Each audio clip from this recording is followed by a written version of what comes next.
le PSG cherche à renforcer son secteur offensif en cette fin de mercato estival. Dans cette optique, le club de la capitale a ciblé Carlos Soler.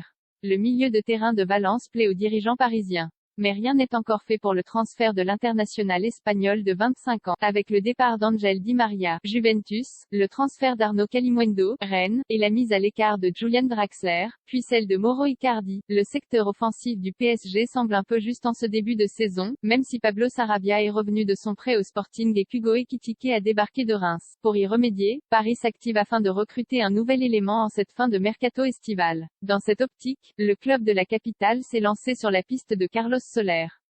Comme révélé par la Cadena Cope, et confirmé par RMC Sport, les champions de France sont passés à l'action pour tenter d'enrôler le milieu offensif de Valence. Pour l'instant, rien n'est fait dans ce dossier. Les discussions sont en cours au sujet du joueur de 25 ans, né et formé à Valence, où il a débuté sa carrière professionnelle en 2017. Un prix bien en dessous de sa valeur.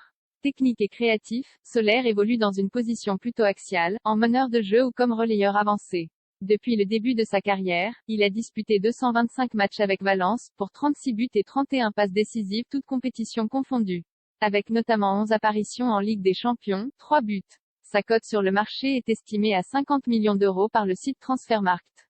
Mais selon la presse espagnole, le PSG pourrait débourser une somme nettement inférieure alors que Carlos Soler n'a plus qu'un an de contrat.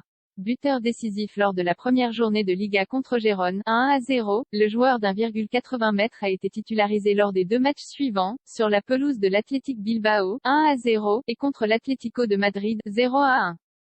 Soler compte actuellement 9 sélections en équipe d'Espagne, avec laquelle il a inscrit 3 buts. Sa première cape date de septembre 2021. Depuis, Luis Enrique l'a convoqué à chaque rassemblement, en lui offrant un temps de jeu plutôt conséquent. https://twitter.com/Alex Schlaquin